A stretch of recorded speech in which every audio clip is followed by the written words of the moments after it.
Bienvenue au Polysécure, épisode technique. Je suis accompagné de Sébastien. Bonjour. Ça va bien? Ça va très bien, merci. Oui, cette fois-ci, on va continuer ce qu'on a commencé dans un précédent épisode, mais cette fois-ci un peu moins aléatoire. J'étais un peu moins TDA que d'habitude. J'ai structuré différemment. Donc, on va essayer d'aborder des sujets de plus concentrés.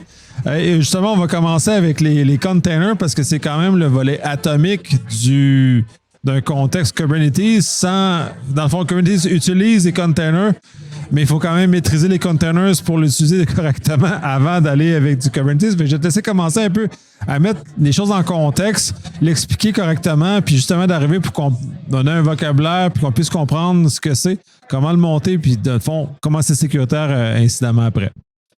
Je pense qu'on en avait légèrement parlé un petit peu dans le premier podcast. Donc, un container, c'est une espèce d'OS, une version légère de l'OS qui est construit par couche. Donc, on prend une première base et puis on rajoute une deuxième couche où on fait des changements, puis une troisième couche où on fait des changements, et ainsi de suite. Et dans laquelle, à un moment donné, on va mettre notre application et on va la packager dans ce fameux container qui est ensuite facile à distribuer et standardisé pour le démarrer et agnostique quasiment de l'OS sur lequel ça va rouler. Oui, mais cet élément-là, justement, de containerisation, puis qui est largement, j'imagine, de ce que j'entends, le thème est bâtardisé maintenant, malheureusement. Il y a un certain nombre de choses qu'il faut se préoccuper parce que c'est pas simple comme ça. Là. Tu l'as expliqué très simplement, mais la réalité est un peu plus complexe que ça. Ce container-là doit justement être construit d'une certaine façon pour justement aborder de façon sécuritaire. Et d'autres éléments, on en a beaucoup parlé en pré-show, là, mais je vais te laisser au moins pour la construction de du container, justement, pour qu'il soit justement plus sécuritaire.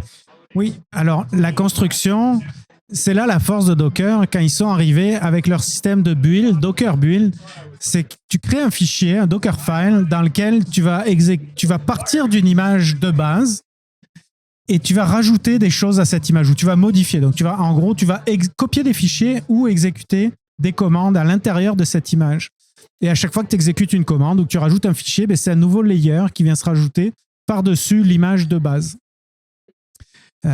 Donc, les images de base, les plus de base, ça va être un OS complet. Ça va être une Debian, ça va être une Ubuntu. Ça fait 600, 800, 1 gig.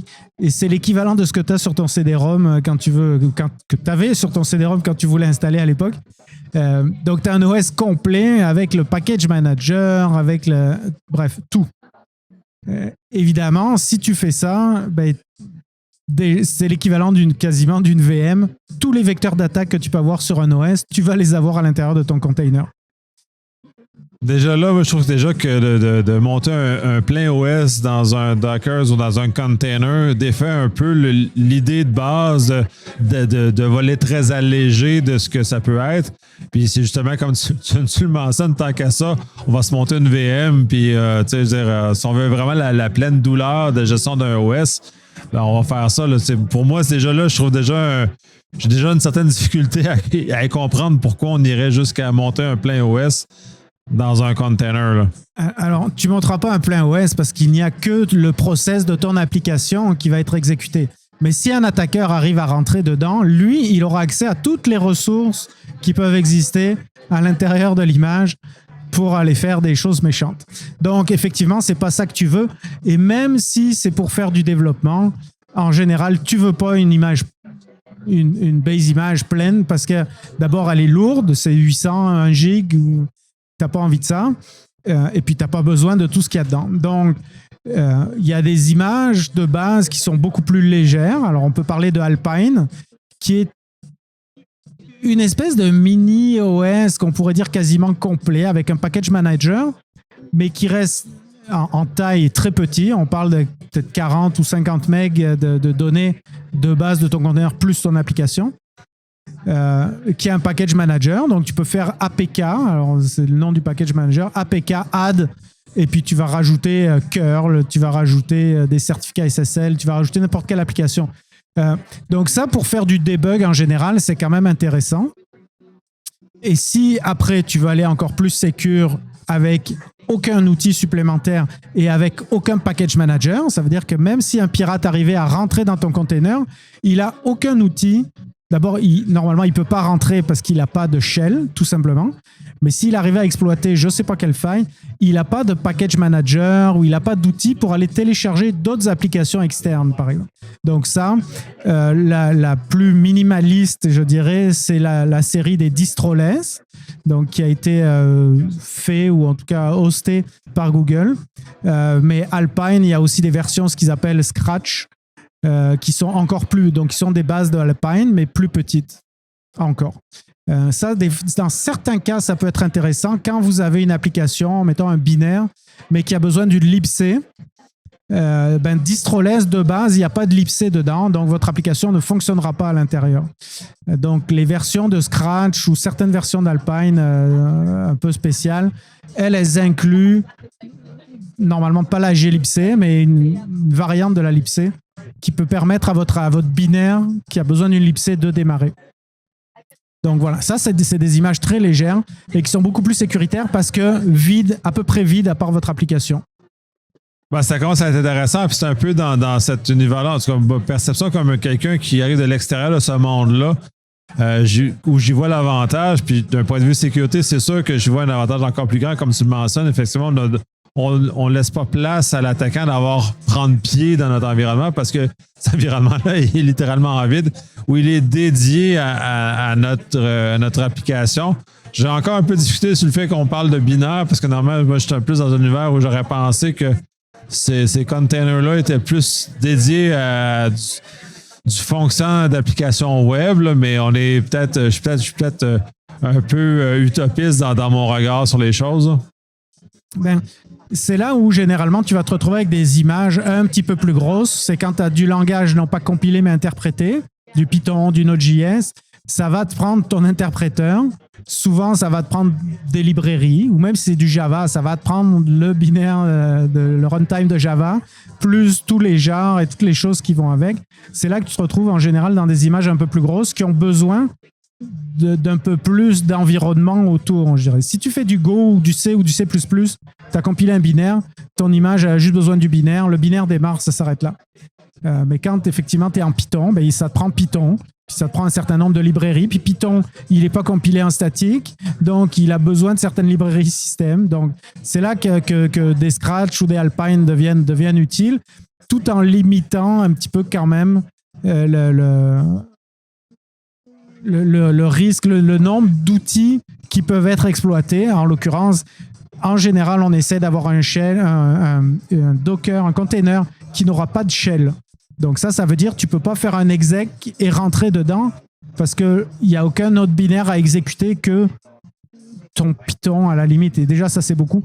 Mais encore mieux, ton binaire à toi.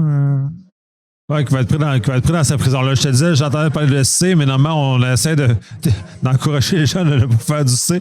Minimalement, faire du Rust au lieu de faire du C, là, parce que c'est un langage qui est malheureusement un peu trop brutal en termes de vulnérabilité. Mais oui, effectivement, d'avoir un binaire qui est dans cette limite-là.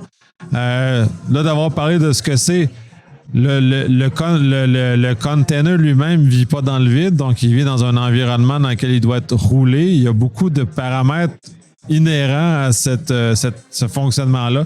Tu as parlé un peu de la construction, puis peut-être pas assez de la construction sur la joue, mais en tout cas, tu reviendras si nécessaire, mais ce container-là vit quand même dans un OS qui l'appuie et qui le soutient. Il y a beaucoup de configurations qui entourent ça et jusqu'à le rendre plus sécuritaire que juste comme le laisser rouler comme ça, là. Exactement. Donc, par défaut, ton container, il démarre, j'ai envie de dire, il est tout seul, il n'a pas accès à grand-chose. Normalement, il n'a pas accès à grand-chose. Donc, il y a un premier niveau de configuration où tu vas pouvoir binder, entre guillemets, donc des disques, par exemple. Tu vas pouvoir dire tel disque, tel volume ou tel répertoire, je veux le faire apparaître à l'intérieur de mon container. Donc ça fait partie des paramètres que tu vas pouvoir utiliser si tu as des fichiers à stocker à l'extérieur de ton container, puisque ton container, il est éphémère. Quand il va mourir, c'est fini. S'il avait des choses en mémoire ou en disque, c'est perdu. Donc, il y a des moyens comme ça d'aller binder. Il y a des moyens de dire à ton container de binder aussi le réseau directement de la machine, par exemple. Donc ça, c'est des moyens de donner des ressources supplémentaires à ton container une fois qu'il démarre, au moment où tu le démarres. Par contre, quand ton container il démarre, tu n'as pas non plus envie qu'il ait accès à tout ce qui se passe sur la machine en dessous. Et typiquement, des fois, dans certains cas, tu n'as pas envie que ton container ait de réseau, tout simplement. Tu as envie que ton container il démarre, mais il n'y a pas de réseau. Parce que peut-être qu'il va juste modifier les fichiers sur le disque, par exemple. Imaginons. Mais au niveau de Linux, cette fonctionnalité-là, ça s'appelle des capabilities. Donc, il y a une fonctionnalité, au moment où tu vas démarrer ton container, tu peux lui donner ou lui enlever des capabilities. Alors, typiquement, tu vas pouvoir lui enlever la capability de binder sur l'interface réseau du node, du host. Mais c'est important de citer avant, c'est que normalement, puis ça, tu me l'as mentionné, ton container, il roule root en général, ce qui amène le besoin supplémentaire de capabilities de venir réduire cette capacité-là, parce que normalement, il y a tous les accès, et ça a l'effet genre négatif, c'est-à-dire de réduire tout le volet qui est réduit ensuite, là.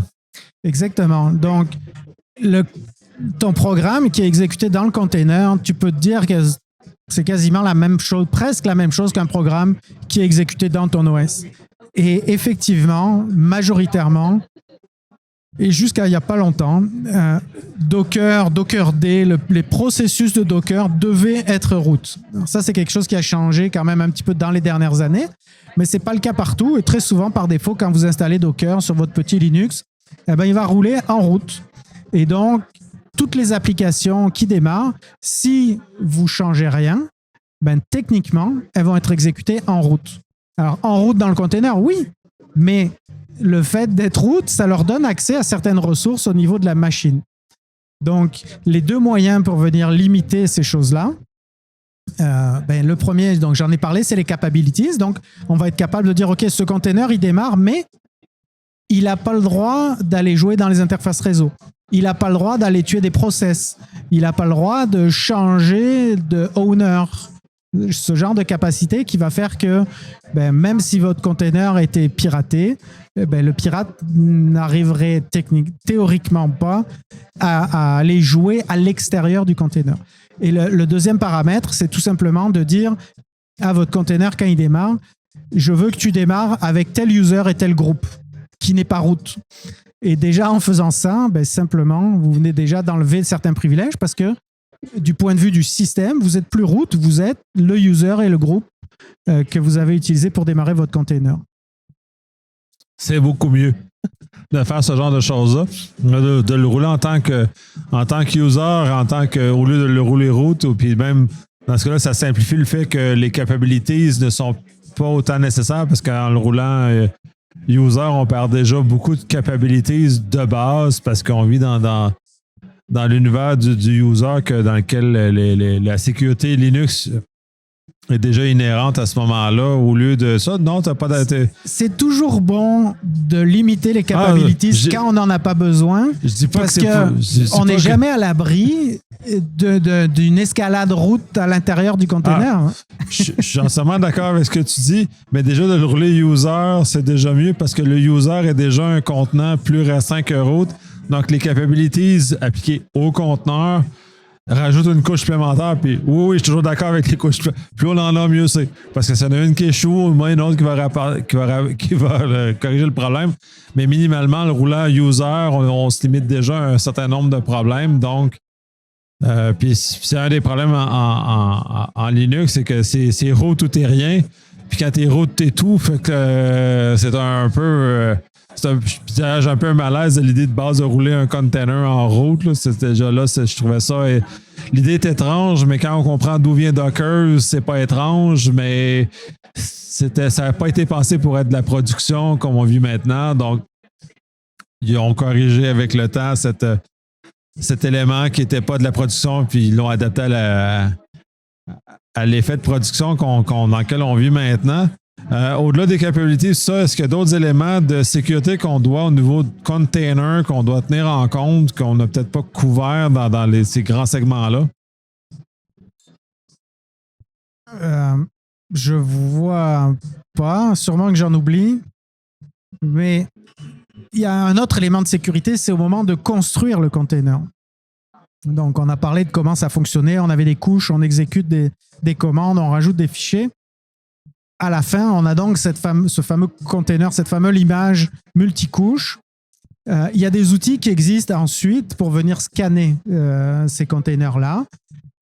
Donc ça, c'est des outils de sécurité classiques. La même chose que vous feriez sur votre repo Git ou sur votre machine de dev, ça va le faire à l'intérieur du container.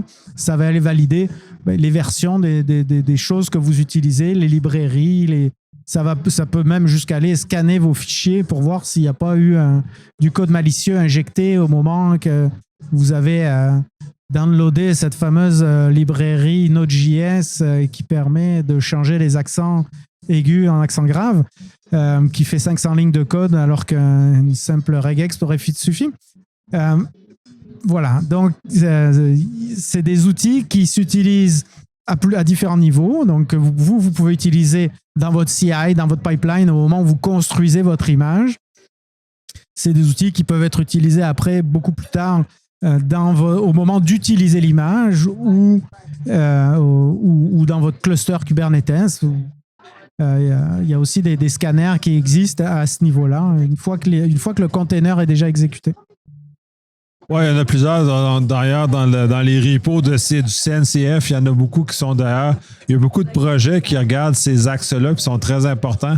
Effectivement, je l'avais mentionné que tu allais revenir, on a oublié justement de vérifier la qualité de l'image, autant au niveau du fait que souvent on download des images de démarrage de repo qui sont peut-être pas nécessairement qu'on pourrait croire de confiance, mais dans un univers où même les repos de confiance sont maintenant pris d'assaut par les attaquants. On a vu PyPy, je pense, le repo de Python là, qui a été justement abusé dernièrement au moment de l'enregistrement. Donc, c'est sûr qu'il faut toujours important de savoir que ces outils de vérification-là, de scan plus classiques, Oui?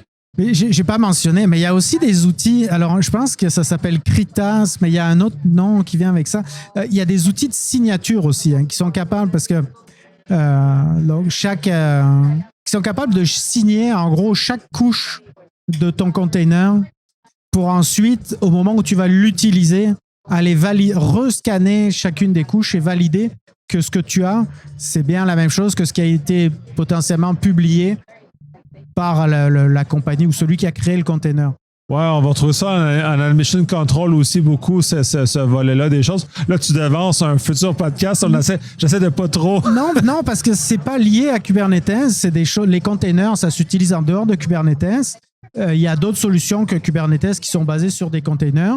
Et d'ailleurs, il y a différents formats de containers aussi. C'est quand même bon de le mentionner. Mais donc, c'est des outils qui sont de toute manière, encore une fois, en dehors de Kubernetes et utiles à avoir. Faire de la signature et valider l'image qu'on télécharge avant de l'exécuter. Les outils existent. Oui, effectivement, mais la mission control en plein de Kubernetes est justement l'élément qu'on va utiliser pour faire ça. Mais oui, effectivement, de toute façon, j'utilise du Lexi de toute façon dans un autre contexte pour des images allégées. Là, mais oui, tout à fait. Est-ce qu'il y a d'autres choses qu'on n'a pas couvert au nouveau container, là, sans vouloir s'étendre sur d'autres sujets? Là? Pas qui me reviennent à l'esprit, en tout cas. Bon, fait qu'on a réussi à rester relativement dans le sujet. Merci énormément, très intéressant. Il y a beaucoup de choses très intéressantes à savoir, justement à maîtriser de ce côté-là, parce que c'est très puissant, mais très dangereux en même temps. Fait que merci énormément. Ça me fait plaisir.